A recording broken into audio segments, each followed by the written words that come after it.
To become a barista at Starbucks, you need 15 hours of training or whatever, but you can become a lawmaker in the Parliament again without 1 hour of training in lawmaking or much else. And is this wise, you know? And I went way back to Cicero, the Roman senator, who was very politically ambitious and wanted to get into the Roman Forum, which was the big political arena of his day. And he wrote in his diary in Latin, intrate parati, enter prepared. And he argued, he took 10 years preparing, studying law, studying rhetoric, studying history in order to be prepared for when he got into the forum. And so I think there's a huge need there to better prepare our elected people for what the job is when they actually get there. So you've seen a lot of parliamentarians as well as those who've been in legislatures over the years. What is the best preparation for being an MLA? I think we have this assumption that you get your political science degree, then you go on and you be a lawyer and you practice law for a few years, and then you run for political office. But that would be a fairly narrow range of people who would qualify for office. When I got out of the Parliament, and Sandra says I shouldn't say it that way because it sounds like I was in penitentiary, but when I resigned from the Parliament, one of the surveys I did was I asked the speakers of the Speaker of the House of Commons and the clerk, and the speakers and the clerks of a number of the provincial legislatures and territorial legislatures. I said, you've seen hundreds of elected people come through here, and you've seen the state of preparedness or unpreparedness that they're in. If you could suggest courses that would help them be better prepared when they got here, what would they be? And they gave me this long list that's in the book of everything. Lawmaking was at the top. So where are they going to, these people make statute law. They're the only people that can do it. Where did they learn law? Where did they learn to analyze a statute? It's not even taught, it's hardly taught at law schools. There's very little on lawmaking. But so that's something that they need to do. Small office management. They end up managing a small office, representation, representing constituents. There's a list of 30 things that they said training in these areas would be helpful to them. And fortunately, I've followed up on some of that. There are starting to be programs. Carleton University has this Riddell graduate program in political management that's basically meant for training political staffers. And the University of British Columbia has this Center for the Study of Democratic Institutions. They've put on this summer school program for training people that want to get in the political arena. And they're working on this concept of democracy house. So it would be a 100-seat replica of the House of Commons with everything in it, the media rooms, the caucus rooms and that, for heavy-duty training of people who think they want to sit in an elected assembly. And I think that's one thing that could strengthen democracy, and on the conservative side, it could strengthen conservatives as well. Why do you think people want to run for political office? Because I sometimes wonder if people go through, you have a checklist in your appendix as well about here are the things you've got to consider about why you want to run for office. What do you think, why do people want to Well, I think have there's the job? different motivations. Some it's just straight political ambition, but other people, I think, generally want to serve, or they may get connected to a particular issue or cause that they want to advance. I think there's a variety of interests. The point I make is that where people are teachable is that early on in their aspiration to get elected. Yeah. In fact, in the book, I use this the watering hole analogy, that you can think of the Parliament, the legislature, as a watering hole in the middle of the political jungle. To which thirsty political animals gravitate. And there's certain paths that they take. For example, if you're raised in a political family, as I was, that's a path. Justin Trudeau's been on that path, and others. Some people come through the constituency route. They become the head of a constituency association. They work with the elected member. The member retires, and they go that route. Some of them go through the public service. Mackenzie King, Lester Pearson actually came through the public service. But if you can identify on what path they're on, and get them upstream when they're really thinking about, now, what do I need in order to be successful here? If you don't get to them until they're 100 yards from the watering hole, they got this far on their own. They don't think they need anything. So I think identifying people that do have these ambitions, what path they're on, and identifying them early and offering the training to them early is much more successful than offering it to them down the road. You've got a good analogy for this because you talk about, and I come from a hockey family too, but you have a hockey family. So you talk about the role of the scout when you're in hockey, and they get involved at a pretty young level with the kids. Sandra and I have 13 grandchildren, 9 boys and 4 girls, and most of the boys have been playing hockey at one level or another. And when they get to be about 11 or 12, and we go to these hockey games at 7 o'clock in the morning and sometimes earlier in these arenas, and if you look along the back row of the spectator stand, occasionally there'll be a grizzled fellow with a clipboard. Who is this person? He's a scout. And some of them are scouts with NHL connections, scouting 11 and 12-year-olds as to who might be the next Connor McDavid or Gretzky or whoever.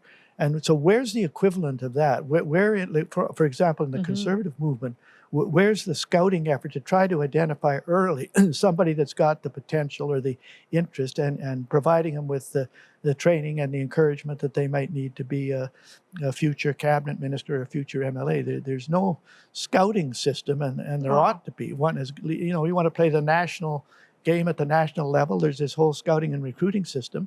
You want to play the national political game at that level. Where's the scouting system to turn up those people? I thought you were asking that question because you were going to answer.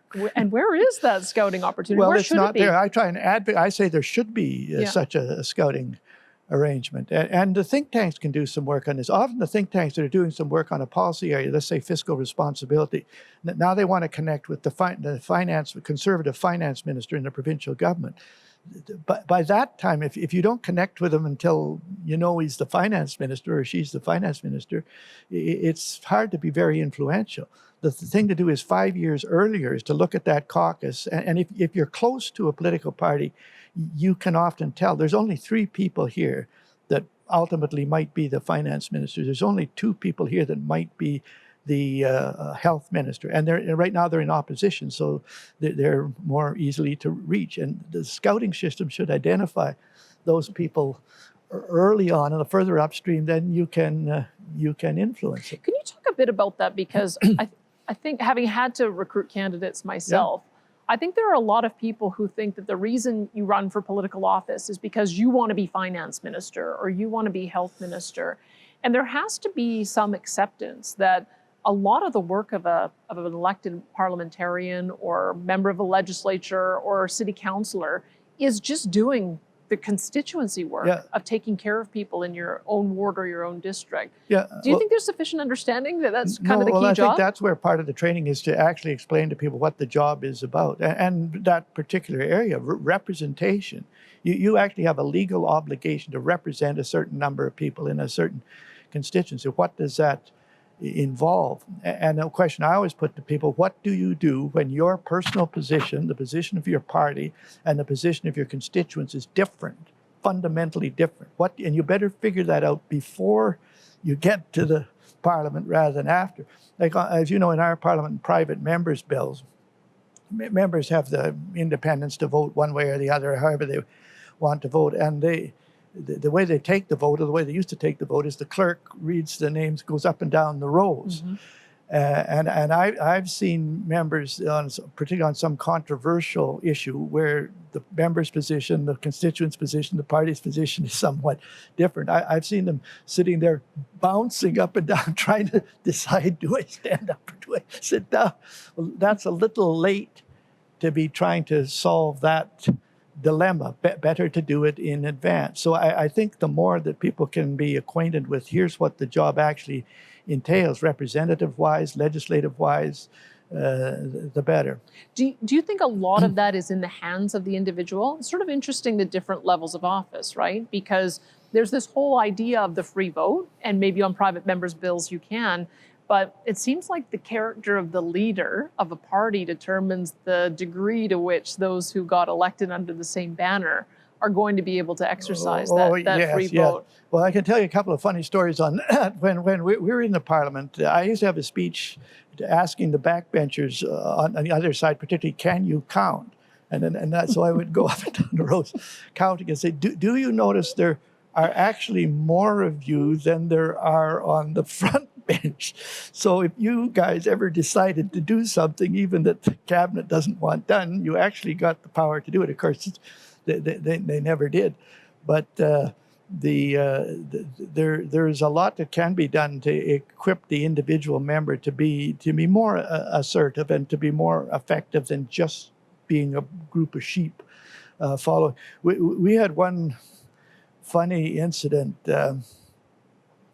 I used to have there was a duty desk in the lobby where when Reform was there, and on the duty desk we had a pile of papers, and I used to tell the members, if you ever happen to be in the House and there's nobody on the other side, once in a while this occurs, you ask the page to go out and take whatever's on the top of that pile of paper, and you stop whatever you're doing, speechifying, whatever you're doing, you stop and you read, you say, Mr. Speaker, I think you'll find unanimous consent. And then you read what's on this piece of paper. And we had been involved in a report where we endeavored to get the vote taken by if they were going to take a private member's bill, you started to count from the back row rather than the front row. So it meant that the cabinet couldn't give a signal to the backbenchers as to how to vote on this private member's bill. And we actually got it approved in a committee report, but the government wouldn't report the committee report, so it got stalled. So lo and behold, one Christmas, when the Liberals were having their Christmas party, there was only 2 of their members in the House that were supposed to be keeping an eye on things. And apparently they both had to go to the washroom or something at the same time. And our member who was giving a speech, there was only a few people in the House, looked up, and there's nobody on the other side of the House. So he quickly sends the page out. The page gets this thing out, and he reads, Mr. Speaker, I think you'll find unanimous consent to report the report of this committee that would change the voting on private members' bill. And of course, the Speaker, who's a government member, is looking around for somebody to say no. There was nobody to say no, and so it actually passed. So our great democratic reform was achieved by subterfuge of that kind. Eventually, the government reversed the decision when they did get their members in there. But the irony of that some advancement of a small, minor democratic reform could only be accomplished when there was nobody in the House. You know, that's, I think, the part that becomes very confusing for people to watch is that there's a lot of people who think that the job of a politician is to sit in a legislature. And the job of a politician is to debate the bills. And you hear this often when the Parliament gets prorogued or when we end the seating early. You get this sense from the public of, well, they're not working. And how do you fill the gap on that? Because I don't know that the most effective use of a parliamentarian's time is to be sitting in a legislature in Ottawa for every day of the week throughout the entire year. Well, I think defining the job, and so that people understand what the job is one of the first steps. There's a representative function, there's a legislative function. And on the legislative function, I think one of the first things a legislator should do is find out what's the story behind the bill. Years ago, like when my father was premier in Alberta, in all the members' offices, there's a bookcase with the revised statutes of Alberta. And one day my father says to me, you think this is all dull, dry, legal stuff. He says, behind every one of these bills, acts that are now in the statutes of Alberta, there's a story of real people and real interests and conflict and emotion and all kinds of things. And so he says to me, pick out something from the statute books and I'll tell you the story. So I went and picked out from the statutes of 1950 or something, the Alberta-Montana Natural Gas Pipeline Act. Well, he says, what that's about, he says, like when the oil industry started in Alberta, at first we were building pipelines just willy-nilly just to try to connect the supply to the demand. And we finally figured out we've got to have a more organized regulatory regime in order to do this. And we finally got it in place and we passed the legislation. It was all there. And then one day I get a call from C.D. Howe, the Minister of Everything in Ottawa, who had been the Minister of Wartime Production. This is now the war is over, but Canada's involved in the Korean War. And C.D. says to me, we got to build a pipeline. The future of the free world depends on us building a natural gas pipeline from Alberta to a copper mine in Montana, whose output was needed for the Korean War. And Father says to him, look, we can't just go and do this like unilaterally. We've just gone through this whole setting up this regulatory process. Well, how's it, the future of the free world depends on you got to build that pipeline. So reluctantly, they passed this special statute, the Alberta-Montana Natural Gas Pipeline Act. And Father says, unfortunately, all the delays in building it, the pipe sat outside the ditch for 6 months. The Korean War was over before they finished the pipeline. But he said the lesson in that, a few years later, C.D. Howe's anxiety to complete the Trans-Canada pipeline, rush it through no matter what, actually brought down the Saint Laurent government. So he says you can learn a lot from the story about this obscure little statute in the statute books of Alberta. Now, you and I always remembered that. So I used to always, when I was in the Parliament, I would often, the first thing, speaking on a bill, I want to find out the story behind this. And it's often not the little thing that the minister reads that had been prepared by the department. There's a bigger story, a more interesting story behind it. And probably, as you say, behind every single statute, there'd be a really interesting story. Yeah. Is there a depository, though, where you can go and you can easily find what that history would be? No, I don't think so. And because caucus records are confidential, too, there's very little public access. Some of these stories come out in caucus where there's the conflict within the party as to what to do on this. But there's not very many repositories of that kind of information unless you talk to the individual that happened to be involved in the bill. You sound really excited about democracy. And I don't know, I think democracy is not enjoying an ascendancy right now. I think people look at what's happening in the legislature and question period, which, as you've often said, is not answer period. Yeah. They look at some of the procedural things that are being done, filibusters. They look at some of the polarization and conflict.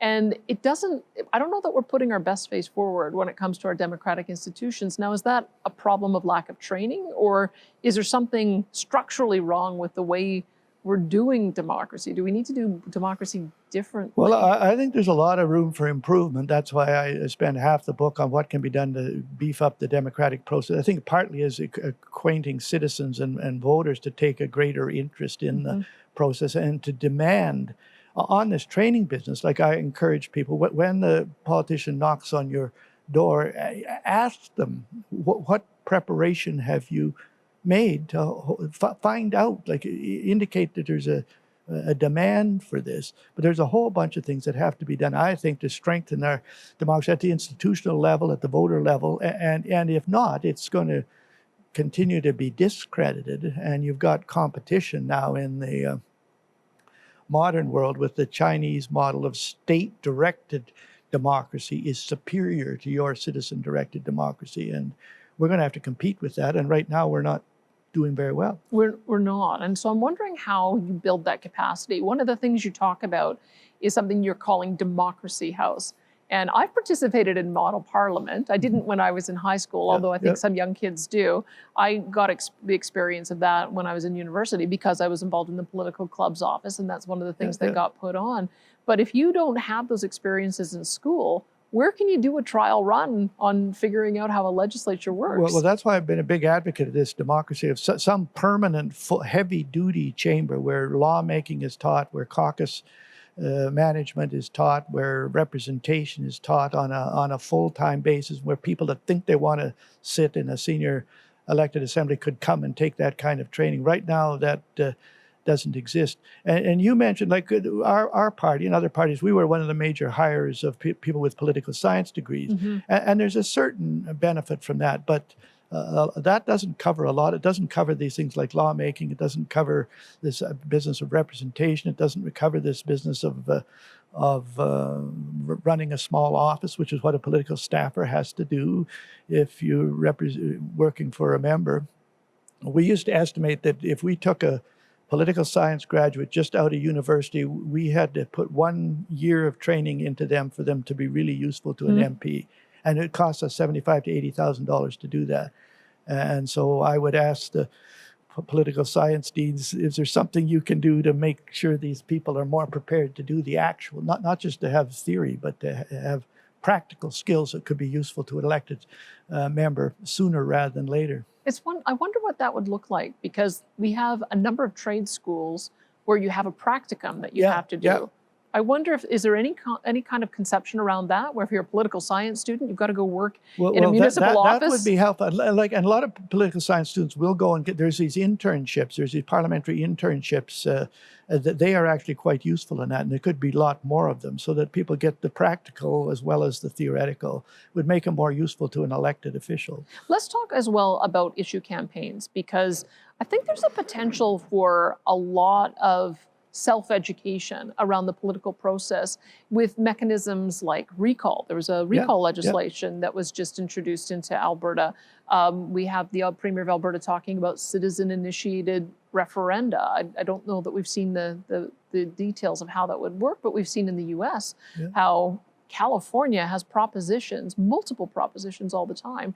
How important is that in creating an environment, these mechanisms to create an environment for people to be involved? I think issue campaigns are a great training mechanism, because all the things you have, and issue campaigns where, you pick a particular issue, let's say it's balancing the budget or market-based approach to environment or whatever it is, and you want to go out and create enough public support for that position on that issue that the elected people, no matter who they are going to have to pay attention to. But all the things you have to do are almost the same as an election campaign. You got to prepare material, you got to give speeches, you got to get on the talk shows, you got to use the social media, you got to knock on doors if you want to. And so it's excellent training for a election campaign. One of the godsends for reform, like the first, we contested the 1988 election when we just knew, but the big one was 1993. But fortunately, the year before that was the referendum on the Charlottetown Constitutional Accord. And we had a position on it. Was fundamentally different than the other parties, but we campaigned in that issue campaign. We produced a broadsheet that had the accord on it, and we had circles around the parts we didn't like. We distributed literally millions of them. We 70 to 80,000 per constituency. We were active in 200 constituencies. We had people going door to door. There were forums being held, and our potential candidates got a chance to participate in a forum. That was our training ground for the 1993 election. We would not have done nearly as well in the 93 election if we hadn't participated in that issue campaign the year before. So it's a great training ground for democratic participation. And if you pick the right issues, it can make a major contribution to the country. Why is there such a resistance to that? Because as you're talking, it strikes me that it ties back to what we were talking about populism too, is that's a real way for you to have the venting, sort of let off the pressure valve on an issue, is if you can put it to a referendum, you can allow people to organize around the issue. It allows for connections to be built so that people understand how to do the campaign. And yet, referenda are not very common in Canada. Canada's not exactly overdosed on national referendums. There have been very few of them. But I think part of it is the modern political attitude where political people are so much guided by the polls that they say, well, I don't have to do that. I can find out what the public's thinking about through a poll. And we used to take the approach to poll.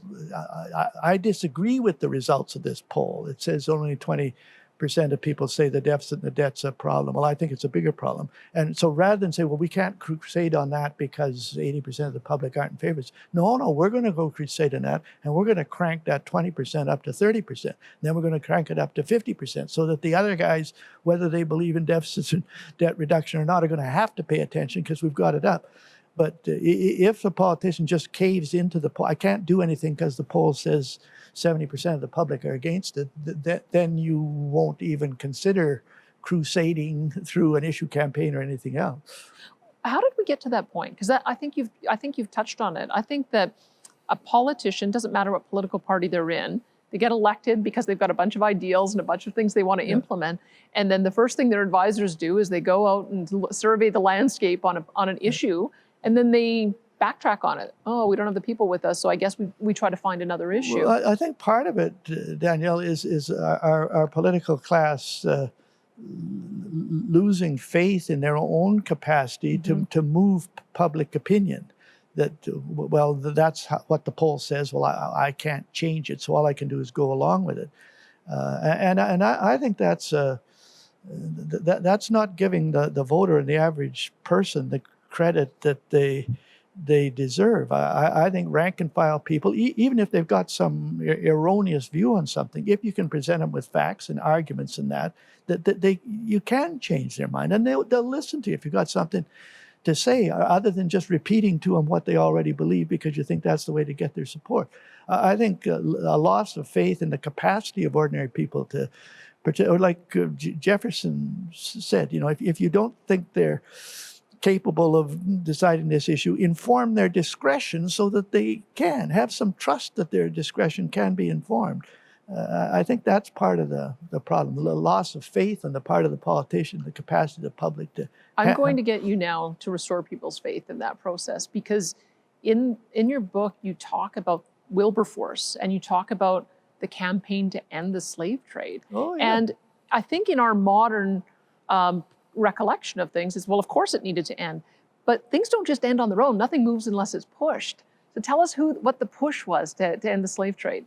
Well, that's in the British parliamentary tradition. Probably one of the most famous issue campaigns was the campaign against slavery, and conducted by William Wilberforce and a number of others. And there's all kinds of lessons to be learned from that on how to conduct issue campaigns. One of the simplest ones is to introduce it in as innocuous a way as possible. Like in Wilberforce's day, although the slavery did not exist in Britain, of course, we had all kinds of British interests had a vested interest in slavery in the colonies, particularly in what was to become the United States, or what was the United States. And Wilberforce, as a moralist who was against slavery no matter what, the inclination, and he had people in his group that said, what you ought to do is ride into the House of Commons on a white horse and denounce slavery as an abomination from hell. It ought to be obliterated tomorrow and just tear a strip off anybody that... Now, Wilberforce had a friend who happened to be the Prime Minister, Pitt the Younger, who became Prime Minister at 22 years of age or 23 years of age. Wow. And I think Pitt was the one that said to him, you do that, because in those days, the abolition of slavery was a taboo subject. You did not talk about it in the House of Commons. It was like abortion would be today. And I think Pitt said to him, you do that, and this subject will not be dealt with in the House for another 25 years. Wow. So Wilberforce introduced this motion that this House, at its earliest convenience, study the circumstances surrounding, he didn't even say slavery, the slave trade. He made it an innocuous a motion as possible to legitimate the discussion of an untouchable subject in the Parliament. But he got it off the ground. And there's all kinds of lessons in that campaign, particularly on a moral or ethical issue, but how to conduct an issue campaign. And of course, that campaign, it took 50 years before the final bill went through, but they managed to get it done. And it took someone getting started. And I guess that's the other part I wanted to get to is how does an issue or an idea get pushed? I feel like we expect politicians to do all the heavy lifting.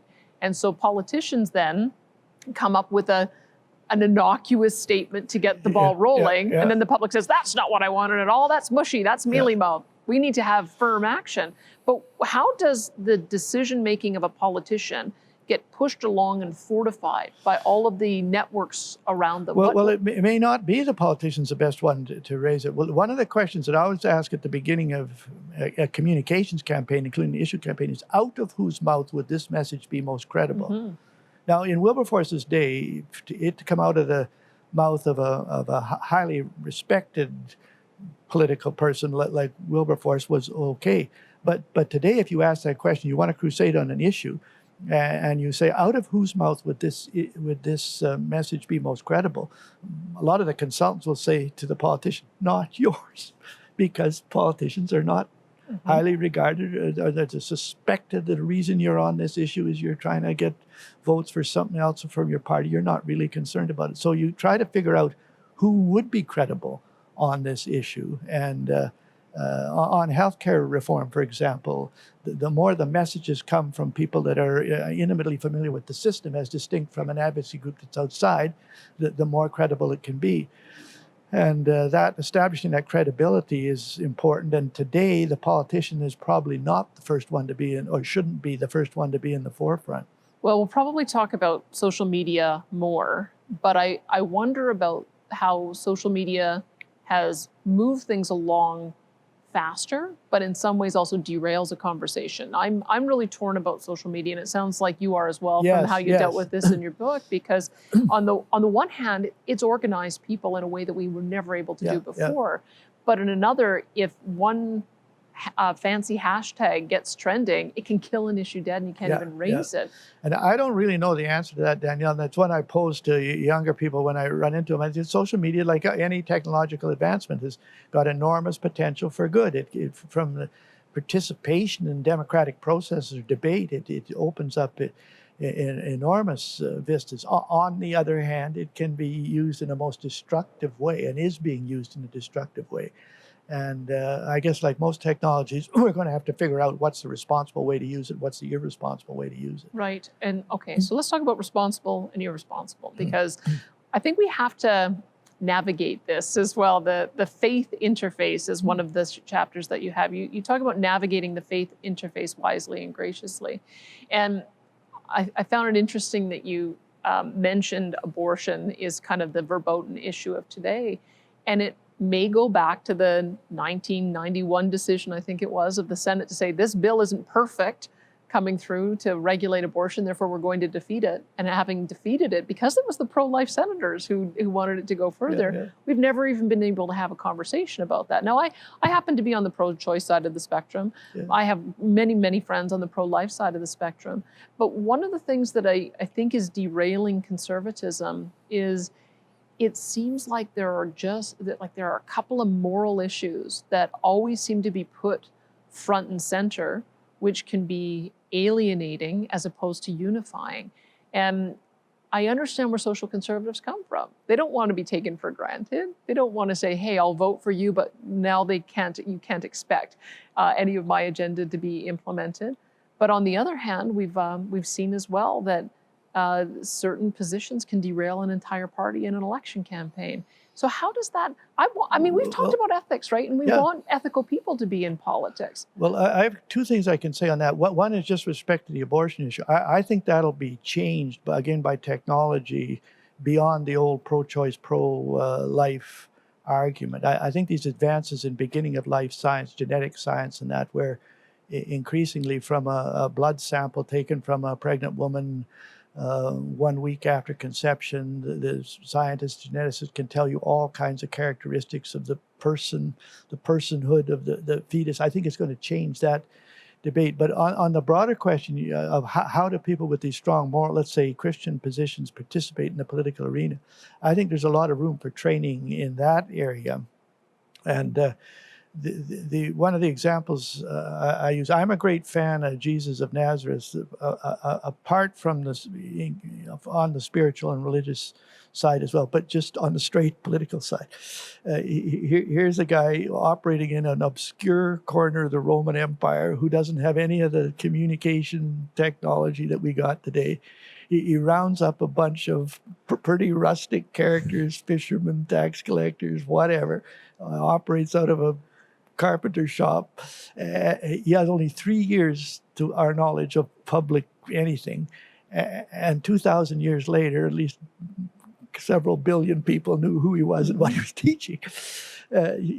Talk about an accomplishment, that's it. And I actually have a bunch of political friends that toured Israel a few years ago, and their habit was to go and visit the historical places and then have a dinner at night and discuss what they'd seen. So I gave them a sealed envelope, and I say, you're not to open this envelope until you've been around the Sea of Galilee and you're having your dinner at night. And what it was in the envelope was, here's your orders. You are to go around this lake and pick out 12 guys. With all your sophisticated knowledge of politics, you're to train them. You have to change their view from self-interest to self-sacrificial giving. You got only 3 years to do it. You got no money. You got to operate out of a carpenter shop. And 2,000 years from now, there has to be 2 billion people that know what you're talking about. Just imagine the magnitude of that. But from the teaching of Jesus of Nazareth, according to the historians, in the first year of his 3 years, he all he asked his gang to do was follow him around and see what he did and see what he said. He didn't give them anything to do. But about a year in, he sent them out to do public work in his name. And there's his instructions he gave them. They're in Matthew's gospel. And the main one that I take is applicable to believers today, no matter people of faith, no matter what their faith is. He told them to be wise as serpents and gracious as doves, which is a very powerful analogy in the biblical terms. The serpent was a symbol of the devil. So he says, be shrewd as the devil in your participating in public, and be gracious. Be gracious. And I always add, he did not say be vicious as snakes and stupid as pigeons, which some of his well-meaning followers were perfectly capable of doing. And I think that one guideline is, yes, people of faith, people with strong moral conviction should participate in the political arena, but learn what it is to do it wisely and learn how to do it graciously. Are there a couple of key issues that you think can bridge the divide between those who have strong religious faith and those who don't? Oh, yes, and they're not the usual ones that come to mind. In the Christian faith, one of the basic messages is reconciliation. How do you achieve reconciliation between entities that are as far apart as God and man? And the method is in the New Testament, it's through mediation by a mediator that incorporates both sides. Mediation as a way of reconciling conflicting interests. Now, at the highest level in government, a lot of and you would know this too, a lot of your work is the reconciliation of conflicting interests. How do you do that? Well, there's a lot of lessons in the New Testament on third-party mediation, a mediator that incorporates both sides, pays part of the price of the reconciliation in order to get the parties together. I think that's a contribution that particularly Christian people ought to be able to make in the political arena, get a reputation for we can help reconcile conflicting interests because our theology is all about that. The other thing, I think today, in the economy, the service sector has become the biggest sector. In the public service, what's it called? It's called public service. Service is an extremely important concept. And I don't think we teach what real service actually means, either in the public sector or in the private sector. And these Christian people, half the teaching of the New Testament is on service, self-sacrificial service. How to serve so that it's the interest of the other that is put ahead of your own. And if Christians were known, whether people accept their theology or not, if you're running a restaurant or whatever, you want to hire someone who knows how to serve, genuinely serve people, that ought to be a contribution that those people can make. And the same in the political arena, service, genuine service. So these are two. This is not arguing about abortion or capital punishment or anything else. This is talking about a contribution you can make on reconciliation of conflicting interests and what genuine service of others means. That would not be a great. I think people would vote for someone who said, I don't agree with his theology, but if he can serve like that and me like that, that's who I want to represent. Completely. And you know what? Maybe politics isn't the way to move an issue in all cases. Maybe there's other parts of the network that can. Yeah. And that's what we're going to talk about next, the network, building the political network. Oh, yes, yes.